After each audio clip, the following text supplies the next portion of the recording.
आपके अपने चैनल संकल्प क्लासेस पर। आशा करता हूँ आप लोग स्वस्थ होंगे, मस्त होंगे और अपनी पढ़ाई को कंटिन्यू कर रहे होंगे। पहली वीडियो में हमने डाइजेस्टिव सिस्टम कंप्लीट कर चुके थे। आज हम स्टार्ट करने वाले हैं नर्वस सिस्टम। नर्वस सिस्टम क्या होता है? नर्वस सिस्टम होता है तंत्रिका तंत्र, यानी कि ऐसा सिस्टम जो हमारी पूरी बॉडी को क्या करता है, कंट्रोल करता है, जो हमारी पूरी बॉडी को कंट्रोल करता है और कोऑर्डिनेट देता है। उसको क्या बोलते हैं? हम नर्वस सिस्टम बोलते हैं। जो हमारी पूरी बॉडी को कंट्रोल और कोऑर्डिनेट करने का काम करता है वो होता है नर्वस सिस्टम। कंट्रोल और कोऑर्डिनेट करने का काम करता है नर्वस सिस्टम। नर्वस सिस्टम को हम 3 पार्ट में डिवाइड करते हैं। नंबर फर्स्ट होता है, जो नंबर 1 पे आता है वो आता है सेंट्रल नर्वस सिस्टम। नंबर 2 पे आता है peripheral nervous system and number 3 पे आता है autonomous nervous system. Central nervous system जिसको हिंदी में बोलते हैं केंद्रीय तंत्रिका तंत्र, पेरिफेरल नर्वस सिस्टम जिसको हिंदी में बोलते हैं परीधीय तंत्रिका तंत्र, और ऑटोनोमस नर्वस सिस्टम जिसको बोलते हैं स्वायत्त तंत्रिका तंत्र।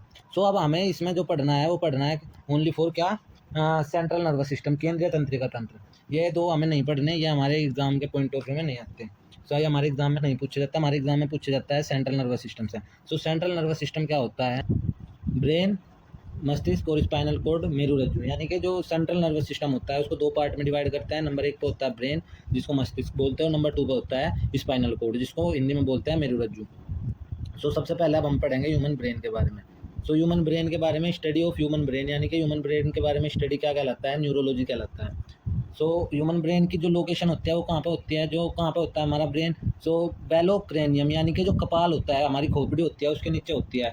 कपाल में कितनी 8 बोन्स होती है, 8 हड्डियाँ होती है, और लगभग 1 से 1.5 लीटर क्या होता है कपाल में ब्लड पाया जाता है। एडल्ट मेल के जो ह्यूमन ब्रेन होता है उसमें, एडल्ट मेल के ह्यूमन ब्रेन में जो वेट होता है वो होता है 1400 से 1450 ग्राम तक का, और एडल्ट फीमेल के जो ब्रेन में वेट होता है वो होता है लगभग 1300 से 1350 ग्राम तक का। और जो चाइल्ड होता है, यानी कि जो इन्फेंट बेबी होता है, बच्चा होता है, वो क्या होता है? चाइल्ड का जो ब्रेन का वेट होता है वो होता है लगभग 250 से 300 ग्राम का। हमारे ब्रेन को भी फिर 3 पार्ट में डिवाइड किया गया है। नंबर 1 पे बोलते हैं फोर ब्रेन, 2 पे होता है मिड ब्रेन और 3 पे होता है एंड ब्रेन। इसको बोलते हैं, अगर साइंटिफिक नेम बोला जाए तो इनको प्रोसेंसिफिलोन।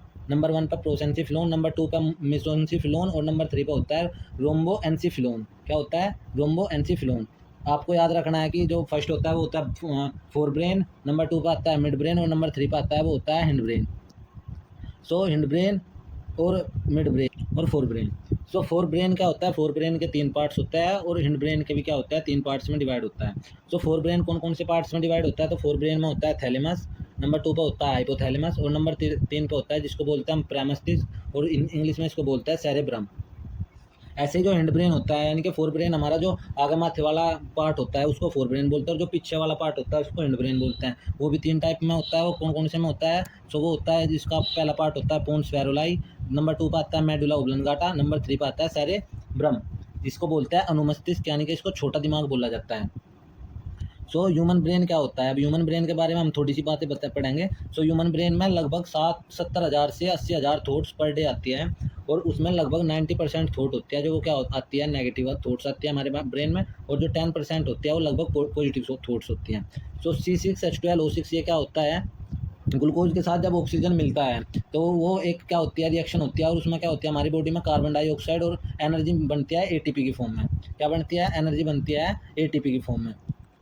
जो हमारे ब्रेन में 100% हमारी बॉडी में एनर्जी बनती है, उसका 20% एनर्जी क्या करता है? ब्रेन यूज़ करता है। ओके, फैटीएस्ट ऑर्गन का ऑर्गन है, ये क्या है? एक वसीय अंग है। ब्रेन कैसा अंग है? ब्रेन एक फैटीएस्ट ऑर्गन है, यानी कि इसमें क्या होता है, वसा की मात्रा बहुत ज़्यादा होती है, और पोषक तत्व सबसे ज़्यादा किस में पाए जाते हैं? वसा में पाए जाते हैं। तो पोषक तत्व सबसे ज़्यादा किस चीज़ में होते हैं? वसा में होते हैं। पोषक तत्व सबसे ज़्यादा वसा में होते हैं, और खनिज सबसे ज़्यादा क्या होता है? वो क्या होता है? सोडियम। तो हमारे ब्रेन में जो पोषक तत्व होता है सबसे ज़्यादा, पोषक तत्व में वसा होता है सबसे ज़्यादा, और खनिज तत्व होता है जो सबसे ज़्यादा वो होता है सोडियम। ब्रेन सेल्स क्या होती है? Brain cells smallest unit of nervous system, यानी कि नर्वस सिस्टम की सबसे छोटी यूनिट होती है, उसको क्या बोलते हैं? हम ब्रेन सेल्स बोलते हैं। वे होते हैं neuron. Name of brain cells क्या होता है? ब्रेन सेल्स का नेम होता है, क्या बोलते हैं उसको? न्यूरॉन बोलते हैं। यानी कि हम बोल सकते हैं कि नर्वस सिस्टम की जो सबसे छोटी इकाई है वो क्या होता है? वो होता है न्यूरॉन। सो अब न्यूरॉन के बारे में कुछ पढ़ेंगे। सो न्यूरॉन क्या होता है, longest cell of human body, यानी कि ह्यूमन बॉडी की सबसे लंबी सेल होती है, वह कौन सी होती है, वह होती है न्यूरॉन। और जो मिनिमम रीजनरेशन पावर होती है ह्यूमन बॉडी की, वो किस सेल में होती है, तो वो भी क्या होता है, न्यूरॉन में होता है। इसलिए अगर हमारे दिमाग पे चोट लग जाती है तो वो क्या होता है, जल्दी से क्या नहीं हो पाता, रीजनरेट नहीं कर पाती वहाँ की सेल, और वो ठीक नहीं हो पाता। ठीक है। सो अप्रोक्स 100 मिलियन न्यूरॉन क्या होता है ह्यूमन बॉडी में, क्या पाए जाते हैं, ब्रेन में क्या होता है, अप्रोक्स 100 मिलियन पाए जाते हैं न्यूरॉन। सो ये इंपॉर्टेंट चीज़ है कि longest cell of human body कौन सी है, तो वो न्यूरॉन है। और मिनिमम रीजनरेशन पावर है जो, वो किस सेल में है, तो वो भी क्या है, न्यूरॉन है। सो जो कपाल होता है जो, उसमें हमारा क्या होता है, ब्रेन जो बिल्कुल प्रोटेक्ट रहता है, सुरक्षित रहता है। सो ब्रेन के चारों तरफ एक मेम्ब्रेन होती है, ब्रेन के चारों तरफ क्या होती है, एक मेम्ब्रेन होती है, जिस मेम्ब्रेन को बोलते हैं मेनिंजिस। एक झिल्ली होती है जिसको बोलते हैं मेनिंजिस झिल्ली, जो हमारी ब्रेन की जो सुरक्षा करती है, वो बैक्टीरिया और वायरस से हमारे ब्रेन की सुरक्षा करती है। अगर हमारे ब्रेन में कोई बीमारी हो जाती है बैक्टीरिया और वायरस से, उसको बोलते हैं मेनिंजाइटिस रोग उसको बोलते हैं। सो मेनिंजिस क्या होता है, वो 3 लेयर से मिलकर बनी होती है। तो 3 लेयर कौन कौन सी होती है, तो जो सबसे इनर लेयर होती है उसको बोलते हैं पायामीटर, और जो बीच वाली लेयर होती है उसको बोलते हैं ऑर्गेनॉइड, और जो सबसे बाहर वाली होती है उसको बोलते हैं ड्यूरामीटर। तो इसको हिंदी में भी यही बोलते हैं। तो जो सबसे आउटर लेयर होती है वो होता है ड्यूरामीटर, जो बीच वाली होती है उसको बोलते हैं ऑर्गेनॉइड, और जो सबसे अंदर वाली लेयर होती है उसको बोलते हैं पायोमीटर। सो अब ह्यूमन ब्रेन को हमने 3 पार्ट्स में डिवाइड किया था, कौन कौन से में, तो फोर ब्रेन, मिड ब्रेन और hind brain. So human brain को 3 पार्ट्स में, फोर ब्रेन यानी कि अग्र मस्तिष्क, मिड ब्रेन यानी कि मध्य मस्तिष्क, और हिंड ब्रेन यानी कि पश्चिम मस्तिष्क। इनको जो ये इनका क्या है, ये इनके साइंटिफिक नेम है, वैसे इनको याद करने की जरूरत नहीं है, बट आप कर सकते हो। सो जो सबसे लार्जेस्ट पार्ट होता है ह्यूमन ब्रेन का, वो कौन सा होता है, सो सबसे लार्जेस्ट पार्ट होता है वो होता है फोर ब्रेन, यानी कि जो अग्र मस्तिष्क होता है वो क्या होता है, सबसे बड़ा पार्ट होता है ह्यूमन ब्रेन का। और जो सबसे छोटा पार्ट होता है वो होता है मिड मस्तिष्क, यानी कि जो मध्य मस्तिष्क होता है, मिड ब्रेन होता है। फोर ब्रेन, मिड ब्रेन और hind brain. So fore brain को कितने पार्ट्स में डिवाइड किया गया है, सो फोर ब्रेन को भी 3 पार्ट्स में डिवाइड किया गया है, और हिंड ब्रेन को भी 3 पार्ट्स में डिवाइड किया गया है। सो फोर ब्रेन में कौन कौन सा आता है, थैलेमस, हाइपोथैलेमस और सेरेब्रम, जिसको हिंदी में बोलते हैं प्रमस्तिष्क। लार्जेस्ट सब पार्ट, यानी कि जो सबसे बड़ा पार्ट होता है फोर ब्रेन का, वो कौन सा होता है, सेरेब्रम होता है। और हिंड ब्रेन का होता है पोन्स वैरोलाई, मेडुला ओब्लंगाटा और सेरेबेलम, जिसको अनुमस्तिष्क या छोटा दिमाग भी हम कहते हैं। सो अब हम यहाँ पे हम इससे समझेंगे। ये देखिए, ये हमने अपना ब्रेन बना रखा है। ये क्या होता है, सेरेब्रम। सो सेरेब्रम है, तो सेरेब्रम ये सबसे अगले वाला पार्ट होता है सेरेब्रम। ये बीच में क्या होता है, थैलेमस, और ये होता है हाइपोथैलेमस। सो ये क्या होता है, ये तो फोर ब्रेन है, ये यहाँ पे क्या होगा, ये मिड ब्रेन होगा, और जो ये होगा, ये पीछे क्या होता है, ये होता है four mid brain, hind brain होता है ये। सो जो ये होता है, ये उसको बोलता है पोन्स वैरोलाई, ये होता है मेडुला ओब्लंगाटा, और जो ये पत्ते के आकार, लीफ के आकार का होता है, इसको बोलते हैं हम सेरेबेलम, यानी कि छोटा दिमाग। और जो स्पाइनल कोड है वो हमारे माइंड का, हमारे ब्रेन के किस पार्ट से जुड़ी हुई है, तो वो मेडुला ओब्लंगाटा से जुड़ी हुई है। सो स्पाइनल कोड हमारे दिमाग के किस पार्ट से जुड़ी हुई है, तो मेडुला ओब्लंगाटा से। सो जब मिड ब्रेन, पोन्स वैरोलाई और मेडुला ओब्लंगाटा, इन तीनों को क्या बोलते हैं, इसको दिमाग की पूंछ कहते हैं। इन्हें क्या, ये क्या करते हैं, दिमाग की पूंछ बनाते हैं। सो एग्जाम के पॉइंट ऑफ व्यू से आप इसको याद कर सकते हैं कि दिमाग की पूंछ में कौन कौन से पार्ट होते हैं, तो मेडुला ओब्लंगाटा होता है, पोन्स वैरोलाई होता है, और मिड ब्रेन होता है। सो सबसे पहले अब हम पढ़ेंगे सेरेबेलम के बारे में, यानी कि जो अनुमस्तिष्क होता है, यानी कि जिसको हम छोटा दिमाग भी बोलते हैं। ये क्या होता है, एक ट्री ऑफ लाइफ बोलते हैं इसको, ट्री ऑफ लाइफ इसको हम बोलते हैं। और ये क्या होता है, एक पत्ते के आकार का होता है हमारे दिमाग, हमारे पीछे की साइड, दिमाग में पीछे की साइड। और जीवन के आधार का पेड़ इसको कहा जाता है। इसका फंक्शन क्या होता है, ये क्या करता है, कंट्रोल करता है हमारी स्पीकिंग पावर को। इंपॉर्टेंट है कि ये कंट्रोल करता है, मेंटेन करता है बॉडी बैलेंसिंग को, यानी कि संतुलन बनाए रखने को क्या करता है, ये मेंटेन करता है। और नंबर 3 पे होता है कंट्रोल और मस्कुलर मूवमेंट, और ये मांसपेशी संकुचन को भी क्या करता है, कंट्रोल करता है। सो जो हमारा सेरेबेलम होता है, जिसको हम लिटिल ब्रेन बोलते हैं, उसके फंक्शन में नंबर 1 पे आता है क्या, नंबर 1 पे आता है it's control on speaking power, number 2 पे आता है it's maintain our body balancing, और नंबर 3 पे आता है कंट्रोल ऑन मस्कुलर मूवमेंट, यानी कि स्पीकिंग पावर पे और हमारे बॉडी बैलेंस पे, और कंट्रोल करता है मस्कुलर मूवमेंट पे। तो अगर हम ज़्यादा शराब का सेवन कर लेते हैं, अल्कोहल ज़्यादा कर लेते हैं, तो हमारे ब्रेन के किस पार्ट पे इफेक्ट पड़ता है, तो हमारे ब्रेन के सबसे बड़े पार्ट, जो हमारे ब्रेन का पार्ट होता है सेरेबेलम, उस पर सबसे ज़्यादा क्या पड़ता है, इफेक्ट पड़ता है। इसी की वजह से क्या होता है, इस पर इफेक्ट पड़ता है, तो हमारी क्या होती है, हम अपनी स्पीकिंग पावर भी खो देता है अल्कोहल का ड्रिंक करने के बाद, अल्कोहल ड्रिंक करने के बाद। और क्या करता है, हमारी फिर बॉडी बैलेंस भी नहीं हो पाती। सो उसके बाद पढ़ेंगे हम मेडुला ओब्लंगाटा को।